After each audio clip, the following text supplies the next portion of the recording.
Today, the latest weapons, coupled with the fighting skill of the American soldier, stand ready. On a hilltop 30 miles south of Seoul, overlooking the ancient valley town of Osan, Korea, a monument to the recent past is dedicated.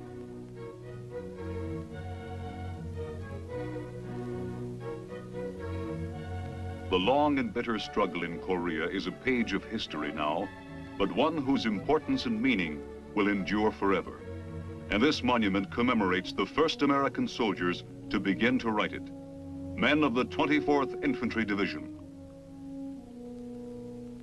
A grateful nation whose land was plundered and whose life was threatened by the menace of communist aggression remembers these men. And a proud nation who bore these men and trained them, it remembers too and salutes them.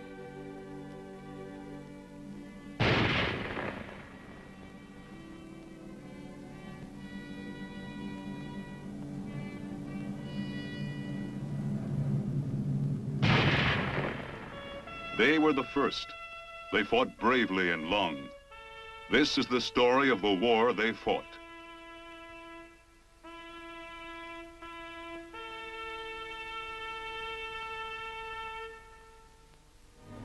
In June of 1950, the 24th Division was engaged in the occupation of Japan, as it had been for 4 years. Ever since the end of World War II, the men of the 24th had worked to help Japan rebuild itself. It was a productive and fruitful period. A war was passed, perhaps all wars, and this was a time for peaceful pursuits.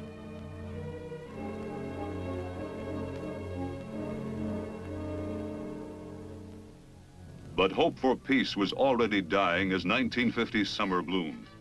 North of the 38th parallel in Korea, communism was readying its timetable for aggression, and a massive array of men and weapons stood poised to strike.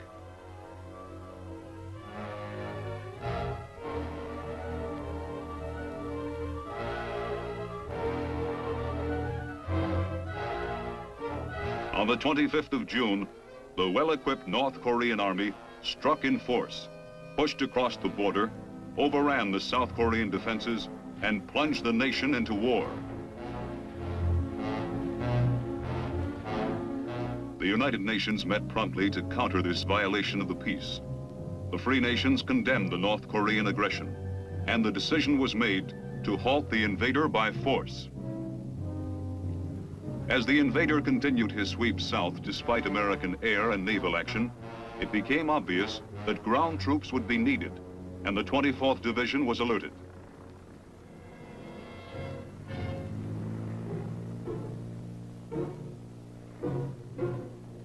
First to go was a task force of 540 men and their weapons.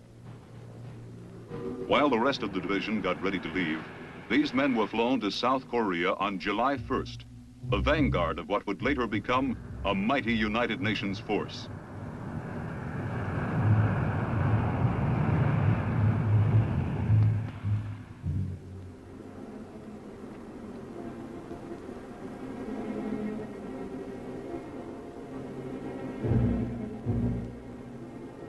Their orders were simply this: move north, stop them where you find them. So they started north. They moved through villages whose people stood in numb terror. And ahead they walked through towns that were ghostly still, whose people had fled in the wake of the approaching invader.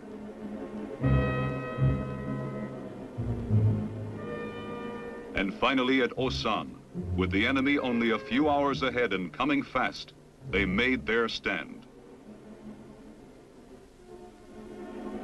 On the hill where the monument to their courage stands now, they set up their guns and they waited. They were few, and they could not win the war by themselves. But when the enemy came, they could try to delay him.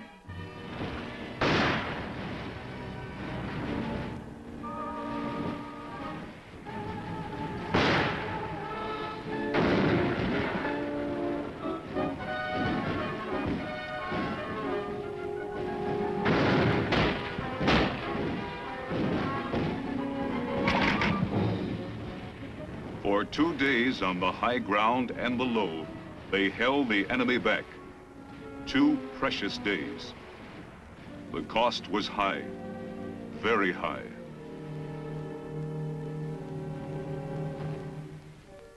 But the time bought in blood and courage by that tiny band of warriors permitted the rest of the 24th Division to load up at Japan and get over to Korea while there still was a South Korea. For the 24th, the peaceful days of the occupation were over now. Everything it had, every man, every weapon, every vehicle had a new job. The division's regiments and battalions loaded at record speed from 5 ports along the coast of Kyushu.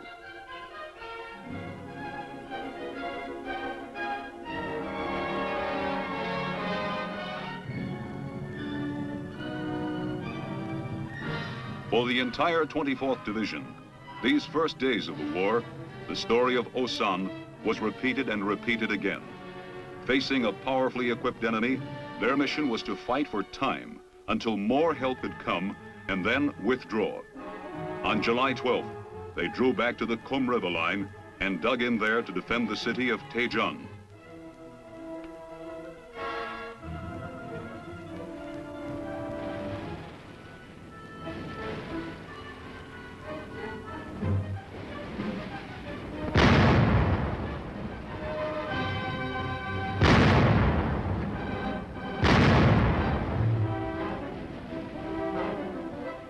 Major General Dean, the 24th Division's courageous commander, and Lieutenant General Walker, commanding general of the 8th Army, together planned the delaying strategy of this battle, one of the most bitter of the war.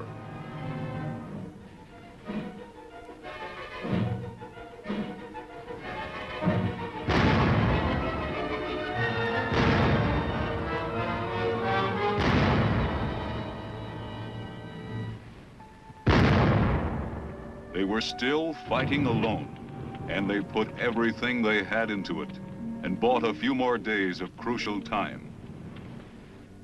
And finally, they withdrew again, destroying their bridges behind them.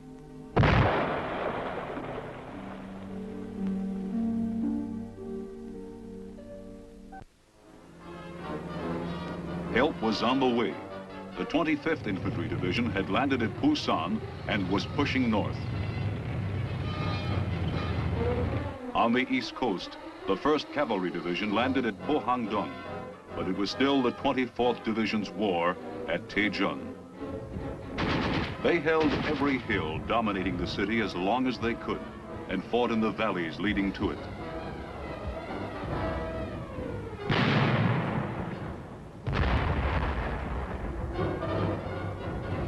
And finally, they withdrew to the city itself, Taejon, a name that will live in the record of the 24th Division as long as the division itself shall live.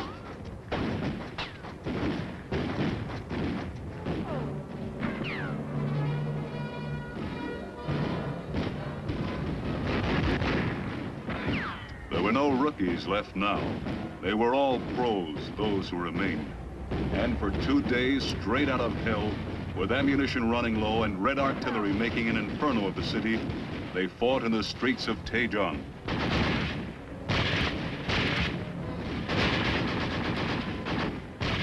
General Dean was everywhere in those raging streets, giving heart to his tired men, fighting beside them.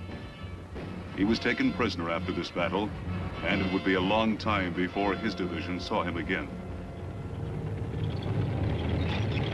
On July 21st, the 24th Division pulled out of Taejon.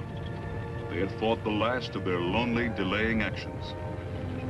They had fought for time and won, but it was not a victory to rejoice. The city they left behind them lay in smoking ruin, and now the world could begin to see in full measure how war would scar the face of this ancient land.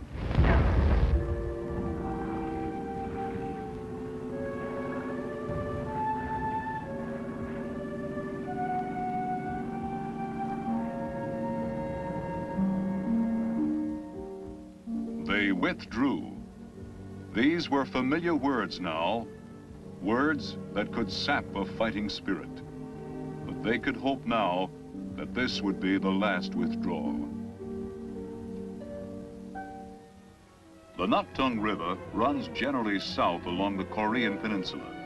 Wide and deep, it has served many purposes in Korean history, but none more important than its use as a natural defense of the port city of Pusan. A section of this river was to be the western boundary of the 8th Army's final defense around the Pusan perimeter in the summer of 1950. The 24th Division moved back to this river and dug in. For the first time in the war, they had a position they could really defend. For the ground troops, this was a period of defense and the tightening of lines. But Allied planes took over the job of offense, carrying the war to the enemy's own positions.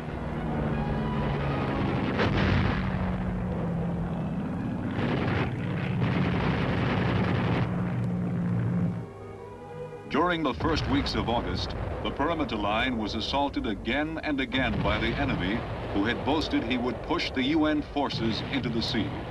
But the line held. At Yongsan, at Changyong, at Masan in the 24th Division sector, units of the 24th repelled constant enemy attacks, while behind them, the port of Pusan filled with the troops and equipment and weapons which would turn the tide of war. By the middle of August, the line was secure. By the 25th of August, men of the 24th Division had been in combat for 55 consecutive days. Now, relieved for a while by the newly arrived 2nd Division, they rested. These were the rewards of their battle, and they were very great ones, the simple luxuries of life itself.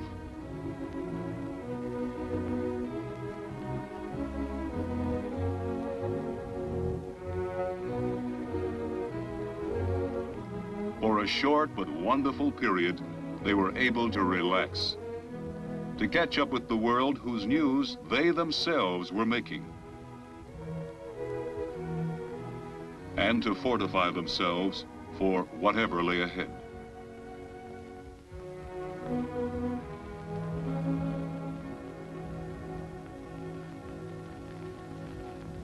On the 16th of September, a new phase of the war began with an Allied assault on Incheon, on the west coast of Korea, in the heart of the enemy's territory.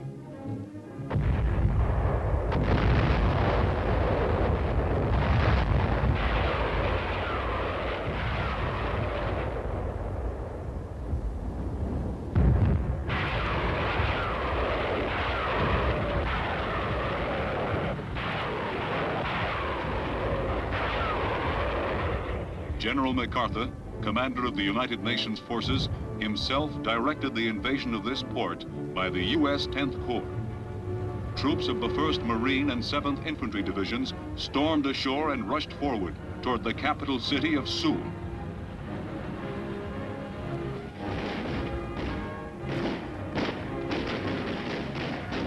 Simultaneously with the 10th Corps' invasion of Incheon, the 24th Division, along with the other Allied forces around the Pusan defense line, opened up on the Communists with everything they had and broke out of their perimeter.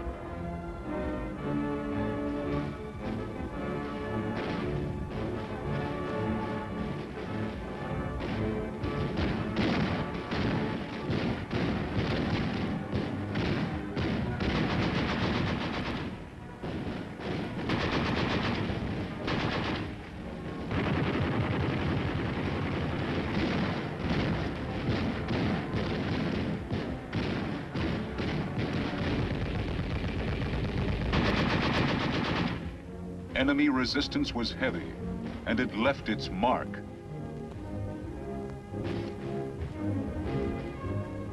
But by now, the United Nations force had built into a strong and well-equipped 8th Army. This was the moment of victory it had waited for and suffered for, and it was not to be deterred.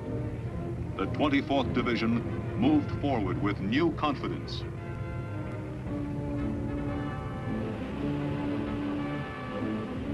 Units of the 24th, doing what they had kept the enemy from doing for so long, crossed the Naktung River every way they could on September 19th.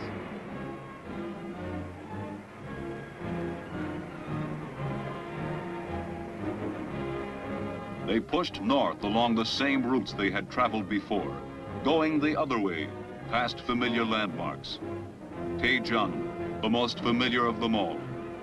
For the men of the 24th, there was a special kind of victory in this return to the city of their most heartbreaking defeat.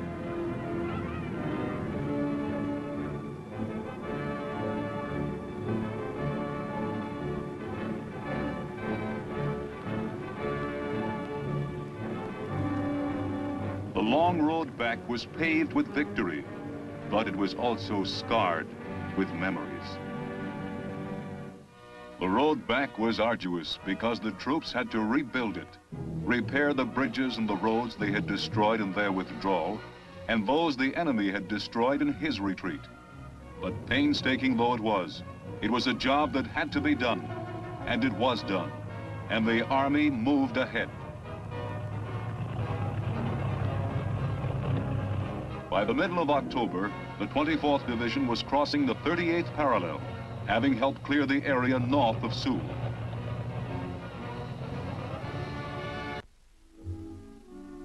By the latter part of November 1950, the division had pushed along the entire west coast of North Korea. Elements of the 24th had come to within a scant 17 miles of the Yalu River, the northernmost boundary of Korea, separating it from Red China's Manchuria.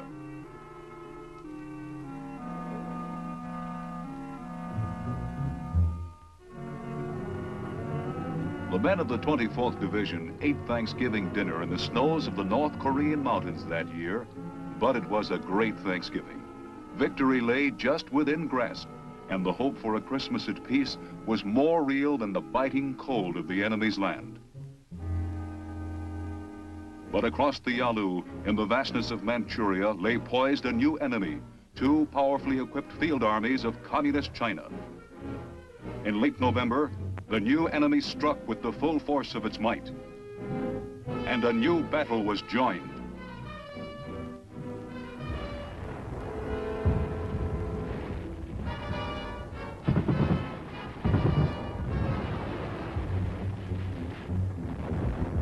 The force behind the assault of this new enemy was too strong. He had too many men, too much fire, and the United Nations command was forced back. Thus, this new war began as the last one had, in agonizing withdrawal. The hope for Christmas peace died bitterly in the hearts of weary men.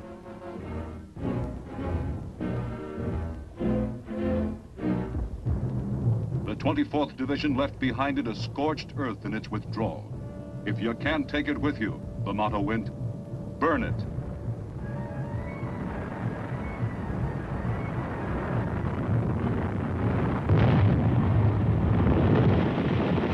The roads south were clogged with refugees, homeless people, uprooted from their villages and driven into the winter cold by the terrifying threat of a communist occupation. Finally, below Seoul, the 24th Division took a determined stand, only a few miles from the spot where the first troops of the 24th had met the enemy 6 months before. Here they would resist, and they would hold against the full might of the Chinese Communist forces.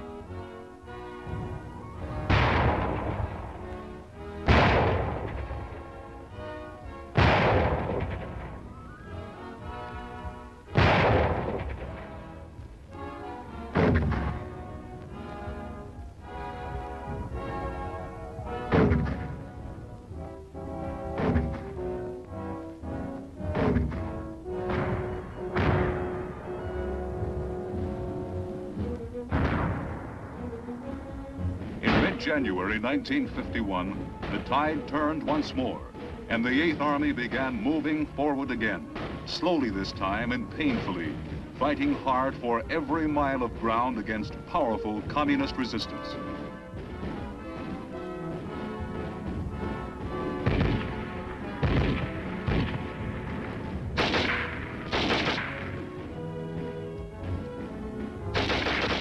Sometimes for the 24th Division, it was a matter of inching forward to regain lost and vital territory.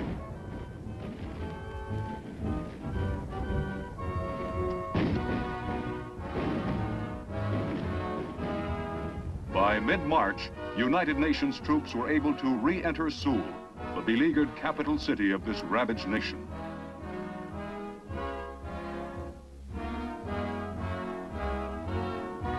After that, they pushed again north of the 38th parallel and were back in enemy land once more.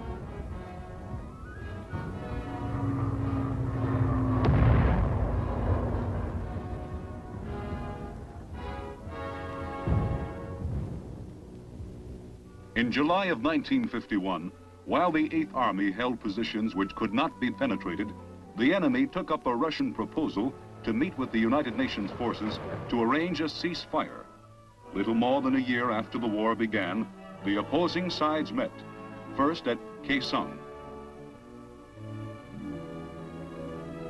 and later at Panmunjom.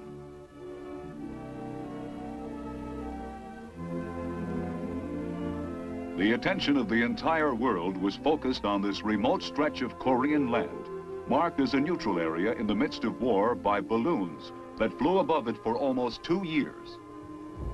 Through the hot, dry summer that the peace talks began, the war was a limited one, marked mainly by patrols and airstrikes.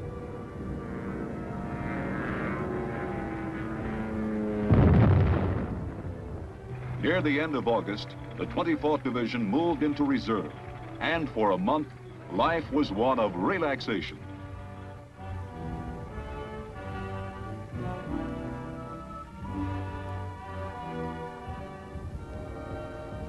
October of that year brought the division its last big battle of the war, an offensive action launched to take strategic high positions away from the enemy.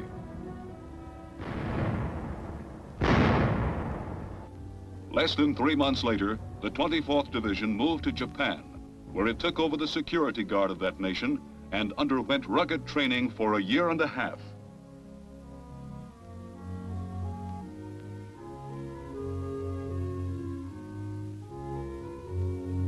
The 24th Division returned to Korea shortly before General Clark, the United Nations commander, in July 1953, signed the truce with the communists, ending the war, which had lasted 3 long, bitter years.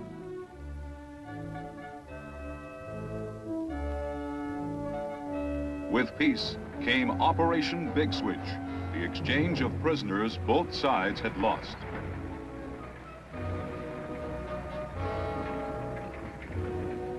Out of the enemy's prison camps in the north came many of the 24th Division's old warriors, veterans of its roughest days, evoking memories of heroic names: Osan, Taejun, Pyongyang, Cheongju.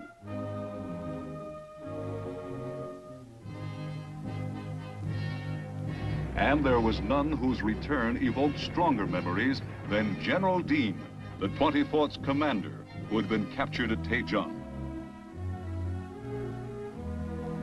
The 24th Division was charged with the mission of sending back to communist land some of the hardcore defiant red prisoners the United Nations forces had captured.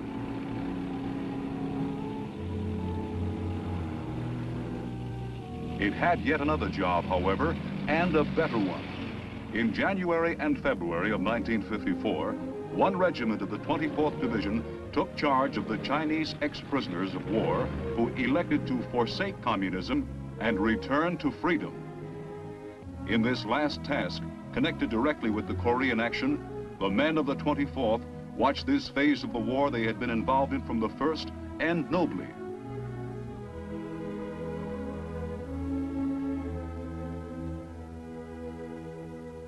The proud colors of the 24th Infantry Division marched in Korea for the last time in November 1954.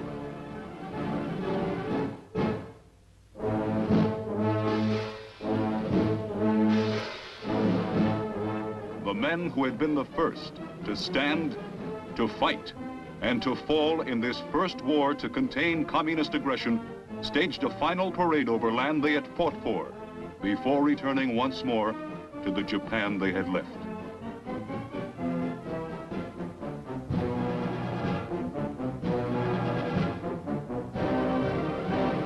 It was a solemn goodbye to a nation whose fate had been bound up with its own in days of deep trouble, and in a sense, is bound to it still. of the heroic record of the 24th Division at midpoint in the 20th century, when free men acted on their knowledge that strength and courage are the only deterrents to aggression, is written indelibly over the face of the ancient land of Korea.